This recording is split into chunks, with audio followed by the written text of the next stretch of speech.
Shalom saudara, shalom sahabatku dalam Kristus Yesus. Saya percaya engkau sangat dicintai oleh Tuhan dan kasih-Nya itu dari kekal sampai kekal. Engkau dikasih oleh Tuhan dan kebaikan-Nya itu kebaikan yang turun-temurun dari generasi ke generasi. Jadi apa kabar hari ini? Apa kabar malam hari ini? Di dalam Kristus kita percaya semua rencana, semua kehendak Tuhan itu yang sangat baik pasti sedang digenapi dalam kehidupan kita semua. Senang sekali saya Pastor Victor Cornelis dapat menjumpai Anda lagi dalam program tayangan PPKM, Pujian Penyembahan Kesembuhan Mujizat. Malam hari ini kita percaya bahwa mujizat Tuhan itu masih terjadi. Dan kita yang percaya kepadanya, kita mengalami mujizat Tuhan. Engkau mengalami mujizat Tuhan, saya juga mengalami mujizat Tuhan. Sebelum saya berdoa, sebelum kita merenungkan firman Tuhan, mari kita memuji, kita menyembah Tuhan. Kita siapkan hati kita, nyanyikan pujian pengagungan ini, kita bersyukur. Kita punya Bapa yang baik. Nikmati hadirat-Nya. Nyanyikan pujian ini dengan segenap hatimu, izinkan Roh Kudus menjamah engkau malam hari ini. Terima kasih Tuhan Yesus.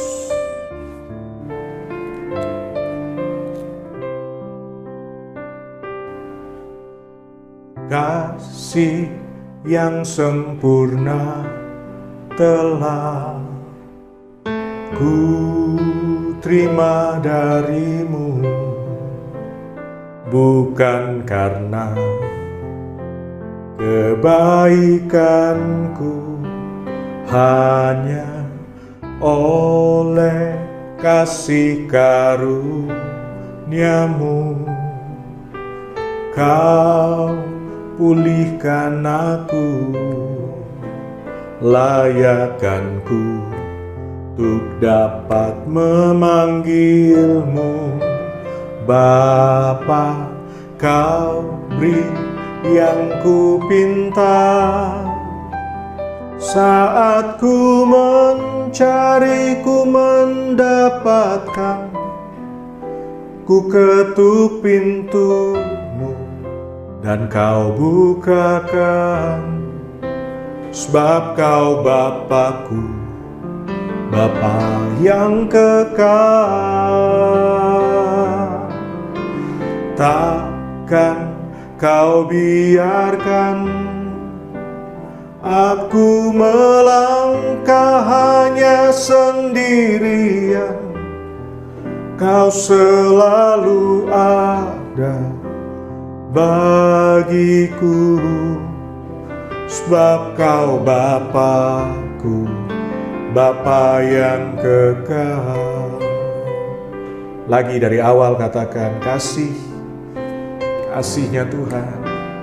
Kasih yang sempurna telah ku terima darimu, bukan karena kebaikanku, hanya oleh kasih karunia-Mu. Kau pulihkan aku, layakkanku untuk dapat memanggil-Mu Bapa. Kau beri yang ku pinta, saat ku mencari, ku mendapatkan, ku ketuk pintu-Mu dan Kau bukakan. Sebab Kau Bapa-Ku, Bapa yang kekal. Takkan Kau biarkan aku melangkah hanya sendirian. Kau selalu ada bagiku.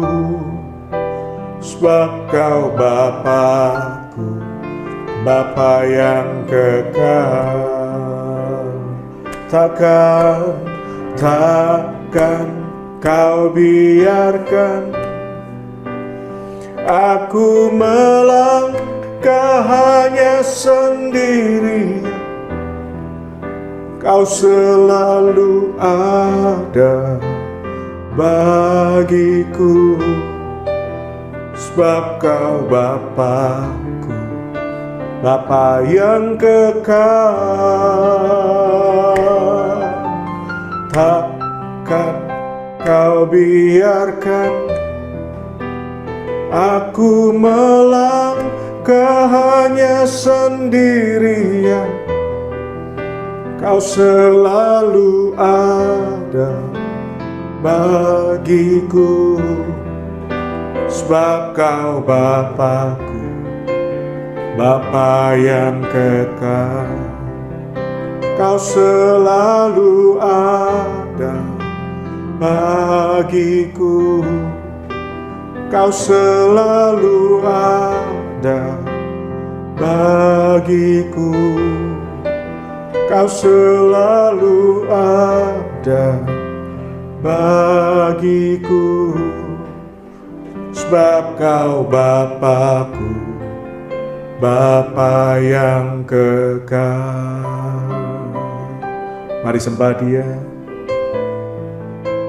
panggil Dia ya Aba, ya Bapa.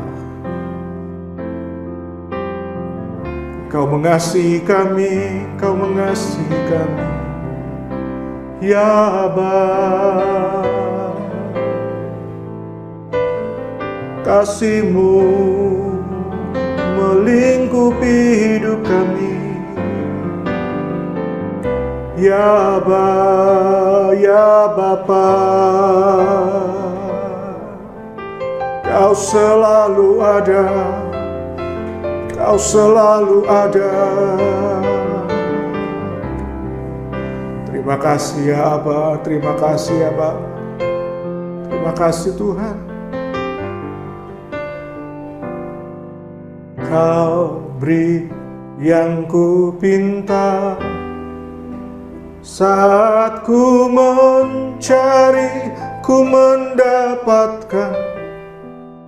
Ku ketuk pintu-Mu dan Kau bukakan, sebab Kau Bapa-Ku, Bapa yang kekal. Takkan Kau biarkan aku melangkah hanya sendirian. Kau selalu ada bagiku, sebab Kau Bapa-Ku, Bapa yang kekal. Kau selalu ada bagiku, Kau selalu ada bagiku. Yesus selalu ada bagiku, sebab Kau Bapa-Ku, Bapa yang kekal. Haleluya, kita punya Bapa yang kekal, Bapa yang selalu ada untuk kehidupan kita. Sekarang kita akan bersama-sama merenungkan firman Tuhan. Kita akan merenungkan firman yang memerdekakan kehidupan kita. Dan kita bersama-sama malam hari ini kita akan membaca di dalam Roma pasal yang keempat. Kita akan baca mulai ayat yang ke-6 sampai dengan ayat yang ke-8. Apa yang dikatakan oleh Daud? Daud seorang pemazmur yang sangat intim dengan Tuhan. Dan dia mengucapkan perkataan-perkataan firman ini. Dikatakan dalam ayat yang ke-6, bahkan Daud juga mengatakan betapa bahagianya orang yang diperhitungkan oleh Elohim sebagai orang benar meskipun tanpa perbuatan. Berbahagialah mereka yang pelanggaran-pelanggarannya dihapuskan dan yang dosa-dosanya ditutupi. Berbahagialah orang yang dosanya tidak diperhitungkan oleh Tuhan. Ayat yang sangat luar biasa. Dan Daud menulis tentang Tuhan. Ia menuliskan tentang Tuhan yang menghapus dosa, Tuhan yang menghapus pelanggaran, Dia menutupi setiap dosa pelanggaran. Bahkan dikatakan bahwa Dia Tuhan yang tidak memperhitungkan itu. Padahal kita punya Tuhan, itu Tuhan yang dikatakan oleh Daud ini Tuhan yang Maha Kudus, Tuhan yang Maha Kuasa, Tuhan yang Maha Benar, Tuhan yang Maha Mulia, Tuhan yang kudus. Namun ayat-ayat itu memperlihatkan kepada kita bahwa Dia menutupi, Dia menghapus, Dia tidak memperhitungkan dosa dan pelanggaran kita. Dan kita disebut sebagai orang yang berbahagia. Menurut saudara, apakah engkau menyadari bahwa dosa-dosamu sudah diampuni Tuhan? Atau engkau masih melihat kenyataan bahwa engkau masih bergumul dalam dosa, engkau masih jatuh bangun di dalam dosa? Kebanyakan orang akan melihat dirinya dalam pelanggaran, dalam kesalahan. Dia melihat dirinya dalam dosa-dosanya. Dia istilahnya terjebak, ada di dalam kubangan dosa. Dia jatuh bangun di dalam dosanya. Namun juga sangat sedikit orang yang memandang sebuah kebenaran yang diungkapkan oleh Daud. Daud ini menyampaikan sebuah kebenaran. Apa kebenarannya? Kebenaran tentang karya Kristus di kayu salib yang sudah menghapus semua dosa. Dan kemudian kebenarannya adalah Dia menjadikan kita anak yang sangat dikasihi. Seperti Kristus dikasihi oleh Bapa, demikian pula kita, saudara dan saya ini diangkat jadi anaknya. Dan kita dikasihi. Ini semua hanya bisa terjadi ketika kita ada di dalam Kristus. Nah, saya ingin saudara bisa memahami tentang hal ini, tentang kebenaran ini. Tuhan ingin saudara memahami, saudara tahu bahwa karya Yesus yang sempurna itu sudah menyelesaikan. Katakan, it is finished. Katakan, sudah selesai. Karya Kristus itu sudah menyelesaikan dengan sempurna. Segala sesuatu yang dibutuhkan, yang harus berlaku di dalam kehidupan kita.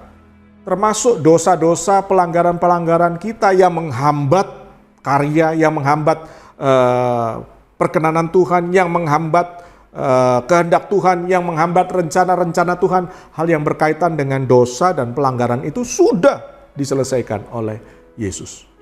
Bapa memberikan kemurahan, Dia memberikan kebaikan hatinya kepada kita. Dia tidak lagi mengingat semua dosa, Dia tidak lagi mengingat semua pelanggaran, bukan hanya sebagian loh, tapi semua dosa, semua pelanggaran, semua kejahatan, semua pemberontakan kita. Dikatakan dalam firman Tuhan, Yesaya menuliskan tentang hal ini, dosamu yang berwarna merah seperti kirmisi, merah, benar-benar merah, dijadikan putih seperti salju. Firman Tuhan menuliskan dosamu yang merah seperti kain kesumbah, benar-benar merah. Itu menjadi putih bagaikan bulu domba. Merahnya udah gak kelihatan lagi. Udah berubah jadi putih. Nah, manusia gak bisa mengerjakan ini. Manusia tidak bisa membuat yang merah, yang benar-benar merah itu menjadi putih. Tetapi kita bersyukur, Bible menuliskan kepada kita, kita punya Bapa, kita punya Tuhan yang bisa melakukannya. Dan dilakukan dengan sempurna melalui karya Kristus di kayu salib. Wow. Ini sesuatu yang sangat luar biasa, kebenaran, kabar baik yang kita dengar malam hari ini. Oleh karena itu saudara, saya ingin saudara jangan fokus lagi. Udahlah saudara, jangan fokus lagi kepada dosa. Tetapi fokuslah kepada karya Kristus, fokuslah kepada kebenaran Tuhan, fokuslah kepada apa yang dikatakan oleh firman ini untuk saudara. Iblis itu dia mungkin kalau dikatakan dia akan berjuang, ya dia akan mungkin gak tidur 24 jam ya. Sama seperti yang dia lakukan kepada Yesus setelah Yesus selesai berpuasa 40 hari. Iblis datang, mencobai, menggoda, mengganggu. Dan dia akan cari kesempatan-kesempatan, dia akan cari kesempatan-kesempatan untuk apa? Mengganggu lagi, menggoda lagi. Jadi iblis itu akan mengganggu perasaanmu, dia akan mengganggu, dia akan menggoda engkau, dia akan mengganggu hidupmu dengan apa? Kegagalan-kegagalanmu. Dia akan mengganggu engkau untuk memperlihatkan kepadamu bahwa itu loh, kamu tuh gagal untuk melakukan hidup benar di hadapan Tuhan. Kamu tuh gagal untuk hidup kudus di hadapan Tuhan. Iblis akan membuat saudara itu dipenuhi dengan pikiran-pikiran bahwa kalau kamu tidak melakukan dengan baik, dosa-dosa yang kamu perbuat itu akan menghukum kamu loh. Jadi karena dosa itu engkau akan dihukum, dan itu yang akan terus berkecamuk dalam pikiran. Dia akan mengucapkan itu, terus dia akan mengucapkan itu. Sehingga engkau akan dihukum oleh dirimu sendiri. Karena engkau merasa gagal, engkau merasa nggak bisa, engkau ternyata terjebak lagi, engkau ternyata ada lagi di dalam kubangan dosa, engkau terpenjara dengan keadaan dosa, jatuh bangun dalam dosa. Jadi engkau seakan-akan jadi orang yang menghukum dirimu sendiri. Engkau bahkan nggak bisa mengampuni dirimu sendiri. Bagaimana saudara bisa mengasihi orang lain kalau saudara nggak bisa mengasihi dirimu sendiri? Sehingga engkau pun nggak mungkin bisa mengampuni orang lain karena engkau sendiri pun nggak mengampuni dirimu. Gimana engkau bisa mengampuni orang lain gitu? Jadi akhirnya dengan apa yang dilakukan oleh si jahat, dia akan terus menipu, memperdaya engkau sehingga orang kebanyakan itu akan menjadi orang-orang yang terperangkap kembali. Dia akan menghakimi dirinya, dia akan menghukum dirinya dengan perasaan bersalah, dengan keadaan-keadaan yang ini loh nggak layak, ini loh nggak kudus, ini loh sesuatu yang memang akhirnya menjadi konflik di dalam batinnya sendiri. Nah, sesuatu yang ajaib, sesuatu yang spektakuler, saya mau katakan ini, sesuatu yang hebat yang nggak bisa dilakukan oleh manusia ini sudah terjadi. Yesus sudah menyelesaikan dosa dengan karyanya di kayu salib. Dia sudah menyelesaikan dosa, pelanggaran, pemberontakan kita di tubuhnya. Jadi ketika saudara percaya engkau diampuni oleh Tuhan, engkau akan hidup di dalam pembebasan Tuhan, dalam pengampunan Tuhan, di dalam kasih-Nya Tuhan.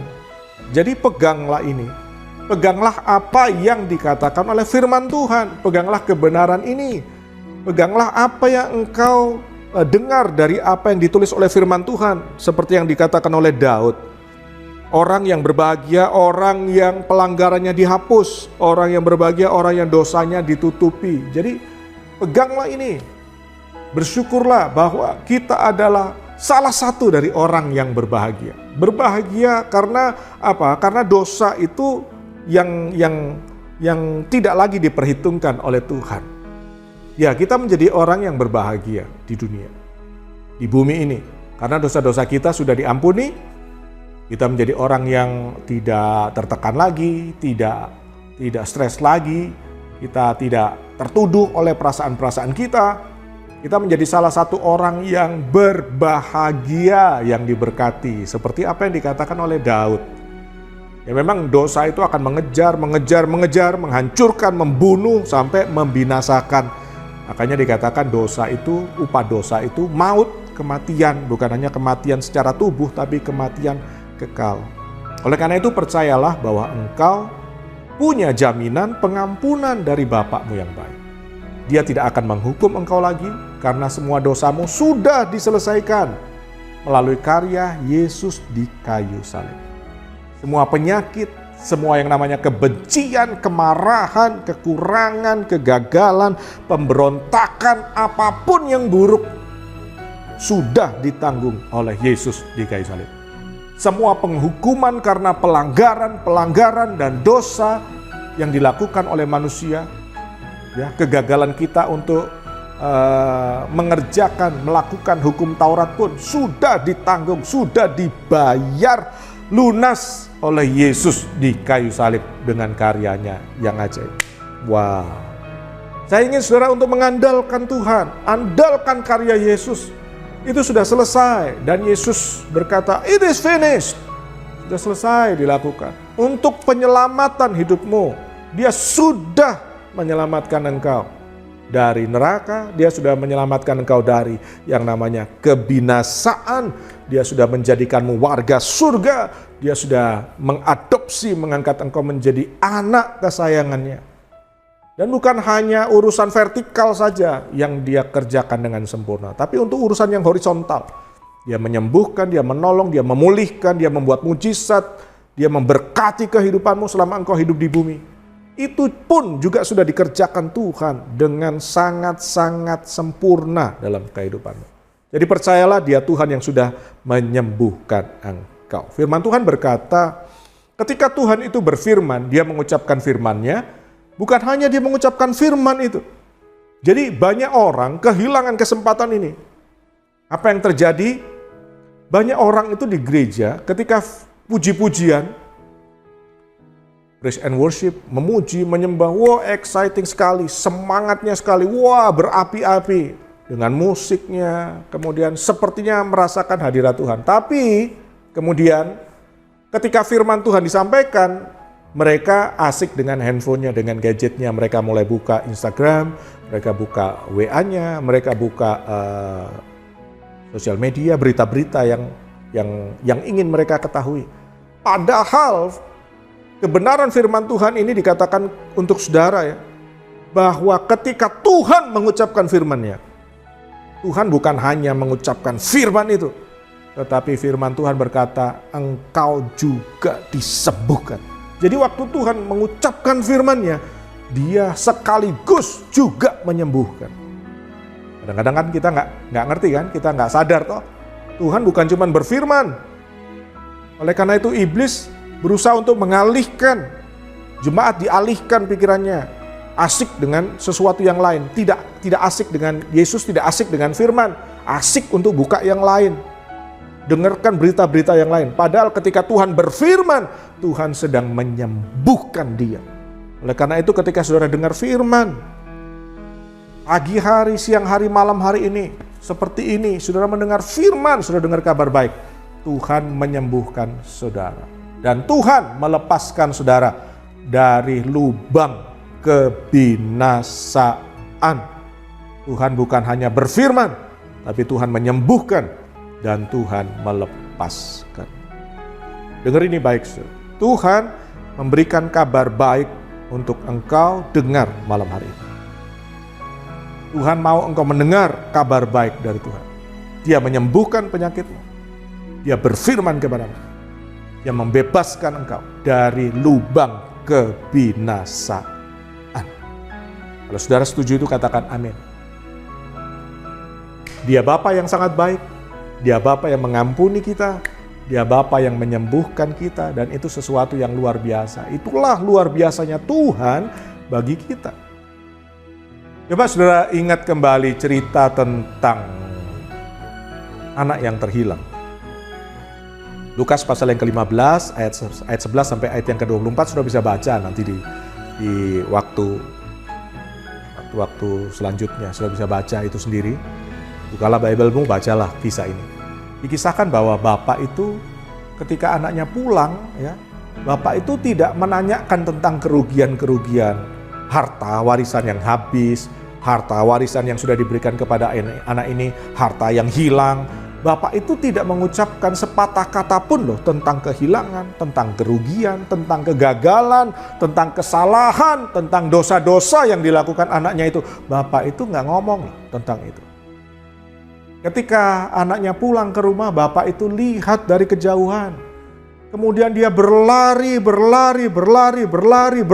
mendapatkan anak itu. Dipeluknya anak itu, diciumnya anak itu. Kita nggak tahu ya, anak itu seperti apa baunya, karena dikatakan bahwa dia itu sempat ada di tempat yang namanya kandang babi, nggak tahu lagi keadaannya seperti apa. Tetapi bapaknya melihat ini adalah kesempatan untuk apa? Menunjukkan kepada anaknya. Anak yang dikasihi. Dia ingin menunjukkan kepada anaknya ini betapa besar kasihnya. Dia nggak ngomong tentang kegagalanmu, dia tidak ngomong tentang dosamu, kesalahanmu, kerugianmu, apa-apa yang sudah hilang. Dia nggak ngomong tentang itu. Tapi dia menunjukkan kasihnya. Bapak ini memeluk, mencium, menunjukkan kasihnya kepada anak ini. Dan bapak ini ingin memulihkan keadaan anaknya. Kerinduan bapak ini terhadap anaknya itu seperti itu dalam kisah anak yang terhilang ini. Saudara bisa bayangkan bahwa kerinduan bapak untuk kehidupan saudara itu juga seperti itu. Ini kan gambaran dalam firman Tuhan. Dalam kenyataan, bapak ingin menunjukkan kerinduannya kepada saudara. Sekian lama mungkin engkau hidup dalam dosa, sekian lama engkau hidup dalam pelanggaran, engkau menyimpannya rapat-rapat, engkau jauh dari Tuhan. Namun Bapa tetap sabar. Dia tunggu, dia menunjukkan kasih-Nya, dia memberikan anugerah-Nya, dan bersyukurlah saudara. Anugerah itu yang menarik kita, membawa kita untuk pulang, untuk masuk kembali dalam hadirat Tuhan. Dulu jauh, dulu gak merasakan hadirat Tuhan. Tapi ketika anugerahnya diberikan kepada kita, anugerahnya itu yang membawa kita masuk ke dalam pelukan kasih-Nya. Kita menikmati hangatnya cintanya Tuhan, hadirat Tuhan. Engkau bisa mengalami kerinduan Bapakmu yang sangat-sangat dalam untuk engkau. Engkau bisa mengalami pemulihan, engkau bisa mengalami cintanya Tuhan. Saya gak bisa ngomong lagi tentang cintanya Tuhan ini. Sungguh-sungguh anak yang kembali itu dirindukan oleh Bapa. Dan kita dikatakan bahwa ketika Bapak itu cerita kepada pelayan-pelayan yang ada di rumahnya, dia cerita kepada kakak dari anak yang terhilang itu, dia cerita, adikmu itu sudah ditemukan kembali. Dia hilang, sekarang sudah ditemukan kembali. Adikmu itu yang sudah mati, sekarang hidup kembali. Wow, betapa kerinduan, betapa cintanya Bapa ini menceritakan kepada semua orang. Seperti itulah Bapa ingin menunjukkan kepada saudara, kepada saya. Kita ini yang hilang, kita sudah didapatkan kembali dalam anugerah. Kita yang sudah mati karena dosa-dosa kita, sekarang kita sudah hidup kembali dalam anugerah Tuhan. Wah. Bapa tidak melihat kehilangan, kerugian, kegagalan yang kita lakukan, yang kita alami. Bapa ingin kita pulang dalam pelukan kasih. Bapa ingin kita ini kembali. Bapa ingin kita ini dipulihkan. Oleh karena itu dia akan lakukan segala sesuatu. Dia akan berikan, dia akan tunjukkan lewat anugerahnya. Supaya kasihnya Tuhan itu sampai dalam kehidupan kita. Dia memulihkan kita. Kasih yang tanpa syarat, kasih yang gak pernah berubah, kasih yang tidak pernah membuang kita. Kasih yang tetap menjadikan kita anaknya, kasih yang membawa kita, mengadopsi, mengangkat kita. Kasih yang sanggup membersihkan kita dari dosa. Dia tahu saudara, dia tahu bahwa gak ada seorang pun yang bisa membersihkan dirinya dari dosa yang kotor. Dari noda yang tidak akan pernah bisa hilang, dari pelanggaran-pelanggaran, dia tahu. Hanya kasih-Nya. Bapak tahu hanya kasih-Nya yang sanggup untuk menolong kita. Anugerah-Nya yang sanggup untuk menguduskan kita kembali. Dia memberikan Yesus untuk kita, dia memberikan darah-Nya untuk kita. Dia melakukan sampai di kayu salib supaya apa? Dia bisa membersihkan kita dari dosa, dari pelanggaran. Dia menguduskan kita. Dia mengembalikan kita ke dalam posisi di mana kita menjadi anak yang dicintai. Nah, ketika anugerah itu menarik kita kembali pulang ke dalam kasih Bapa, anugerah itu memperlihatkan kepada kita apa yang diperbuat oleh Bapa kita. Dia memakaikan kembali. Jadi Bapak ini nggak pakai ngomong ini itu, dia suruh pelayan. Bapak tidak menghakimi anak ini. Bapak tidak menghukum anak ini. Bapak tidak mengatakan tentang berapa kerugianmu, berapa kesalahanmu, berapa pelanggaranmu. Enggak. Justru itulah kesempatan untuk Bapak menunjukkan. Dia memakaikan kembali. Bapak ini loh yang memakaikan kembali jubah kehormatan sebagai anak yang dicintai. Dengan pakaian lusuh, dengan pakaian yang mungkin compang-camping, dengan pakaian yang terkoyak, dengan pakaian yang bau. Diganti sama Bapak dengan pakaian kehormatan sebagai anak yang dicintai. Dan Bapak ini menerima anaknya itu sebagai anak yang sangat dikasihi. Dikasih baju yang baru, jubah yang baru. Dia menutupi rasa malu, dia menutupi ketelanjangan dari anak ini. Dia ganti dengan apa? Dia ganti dengan kehormatannya, dia ganti dengan kemuliaannya, dia ganti dengan kasihnya, dia ganti dengan kemegahannya. Dia pakaikan, dia kenakan jubah yang indah. Dia berikan cincin, dia kenakan cincin itu. Cincin yang menyatakan otoritas, punya kedudukan sebagai anak di dalam Kristus, sebagai anak di dalam Dia, Bapaknya yang mengasihi. Bukan hanya itu, dia memakaikan kasut, dikasih sandal. Pada zaman itu para pelayan itu nggak pakai sandal, nggak pakai kasut. Jadi kenapa? Anak itu mungkin datang ke rumah dengan kaki yang tanpa kasut. Diganti semua sama bapaknya. Dikenakan kasut, dikembalikan kedudukannya sebagai anak yang dicintai di dalam rumah anugerah Bapa. Bapa ingin meyakinkan kita, Tuhan ingin meyakinkan kita malam hari ini. Kebenaran firman Tuhan menunjukkan kepada kita karya Yesus yang sempurna ingin ditunjukkan kepada kita. Bahwa dia sangat mengasihi kita. Dia merayakan kepulangan anaknya itu. Dia membuat pesta perayaan. Oleh karena itu kan kita sering dengar. Satu orang percaya, satu orang diselamatkan, satu orang bertobat. Wah, malaikat di surga bersorak-sorai. Ada perayaan di surga. Untuk satu orang saja. Seluruh malaikat di surga itu bersorak-sorai, ada perayaan, ada celebration yang Bapak buat ketika anugerahnya itu sampai dalam kehidupan seseorang dan mengubahkan kehidupan. Saya ingin sampaikan ini kepada saudara, Dia Bapak yang ingin kita ada di dalam kebahagiaannya. Dia Bapa yang ingin kita ada di dalam sukacita, supaya sukacita yang ada di hatinya itu bisa dirasakan sampai memenuhi kehidupan. Bukan hanya Bapa yang bersukacita, tapi saudara dan saya yang sudah diselamatkan, kita bersukacita di dalam Dia. Kita adalah anak yang sangat dikasihinya. Kita bisa katakan itu, saya adalah anak yang sangat dikasihi oleh Bapa. Saya ingin beritahukan ini kepada saudara. Engkau tidak hanya berada di bawah perlindungannya yang sempurna. Namun engkau juga menikmati persediaan dari Bapa. Dan persediaan Bapa ini nggak habis. Nggak habis. Rasul Paulus berkata, Elohimku akan memenuhi segala keperluanmu menurut kekayaan dan kemuliaan dalam Kristus Yesus Tuhan. Surga nggak akan pernah bisa bangkrut karena ada Tuhan yang menciptakan segala sesuatu dari yang nggak ada jadi ada.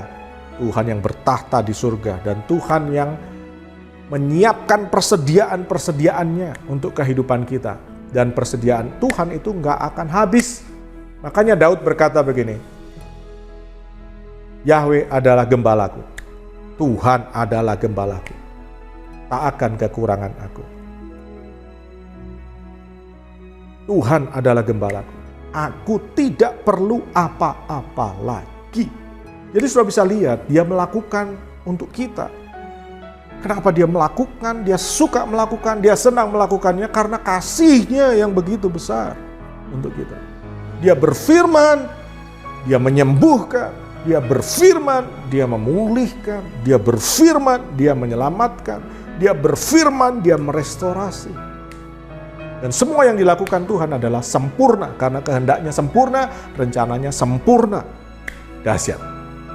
Jadi sekarang apakah engkau sedang dalam keadaan sakit, lemah, tidak berdaya, engkau sedang alami yang namanya keputusasaan? Dengar berita sukacita, dengarkan kabar baik dari Bapa ini.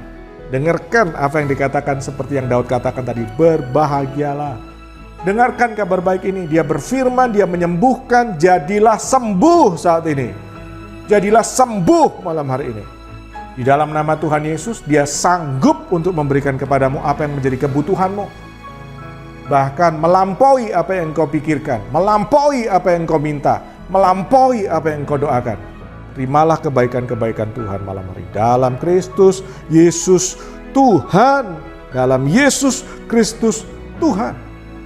Percayalah kepada Tuhan. Dia Bapa yang baik. Dia memberikan. Engkau mendapatkan. Dia membukakan pintu bagimu. Dia Bapa yang kekal. Dia Bapa yang tidak akan pernah membiarkan engkau. Engkau tidak akan pernah sendirian. Dia yang selalu ada bagimu. Dia adalah Bapamu yang kekal. Angkat tanganmu. Angkat tanganmu. Biarlah Roh Kudus menjamah hatimu, memenuhi engkau. Tuhan ingin engkau bahagia, hidup berbahagia di bumi, diberkati oleh Tuhan. Kau alami pertolongan Tuhan. Dulu engkau pernah ditolong, hari ini engkau juga ditolong, malam ini juga engkau ditolong. Dia Bapa yang selalu ada. Ketika engkau pergi jauh, dia tunggu kesabarannya. Dia tunggu engkau dengan sabar. Anugerahnya. Dia nyatakan untuk menarik engkau pulang. Dia Bapa yang selalu ada bagimu. Jangan tertunduk lagi, tengadahkan wajahmu, angkat wajahmu, angkat tanganmu, bersyukur, katakan kepada Tuhan, Kau beri yang ku pinta, saat ku mencari, ku mendapatkan, ku ketuk pintumu, dan kau bukakan, sebab kau Bapa-Ku, Bapa yang kekal. Takkan kau biarkan aku melangkah hanya sendirian. Kau selalu ada bagiku, sebab kau Bapa-Ku, Bapa yang kekal.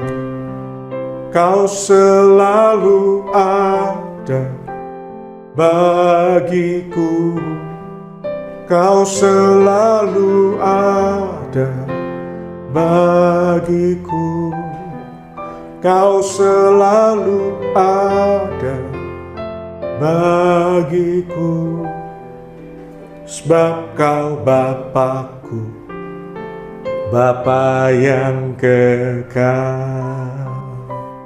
Mari kita berdoa.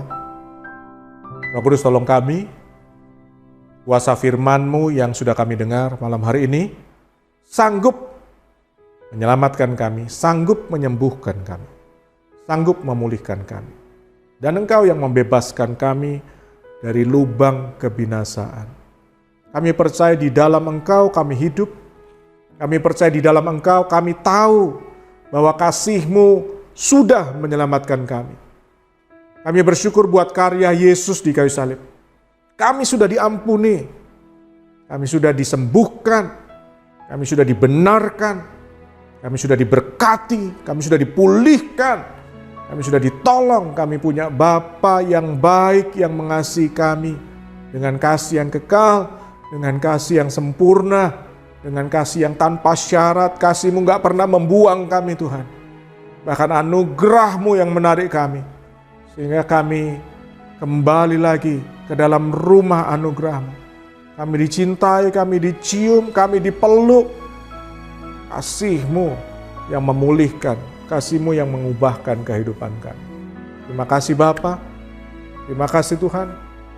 Engkau sanggup menolong kami malam hari ini. Engkau sanggup menolong kami. Hari-hari yang sulit yang kami hadapi. Kami tahu kami tidak pernah ditinggalkan. Kami percaya hari-hari sekalipun sulit yang sedang kami hadapi. Kami percaya Engkau Bapa yang gak pernah biarkan kami. Engkau selalu ada. Engkau selalu ada lagi buat kami. Engkau selalu ada buat kami. Engkau ingin kami berbahagia di dalam Engkau, di dalam Kristus. Berbahagia di dalam anugerah-Mu. Kami tidak akan takut lagi, kami tidak akan putus asa lagi. Sebab kami percaya yang menyertai kami adalah Bapa yang selalu ada buat kami. Tuhan Yesus, terima kasih. Kami percaya doa kami dijawab Tuhan. Kami percaya setiap anak-anak-Mu yang menyaksikan tayangan ini disembuhkan Tuhan, dipulihkan Tuhan, alami mujizat Tuhan. Dalam Kristus Yesus Tuhan. Percaya doa kita dijawab Tuhan, sama-sama katakan amin, amin, amin. Alamilah mujizat Tuhan di rumahmu malam hari ini. There is miracle in your house. Jadilah langganan mujizat. Sampai jumpa lagi. Tuhan Yesus memberkati kita.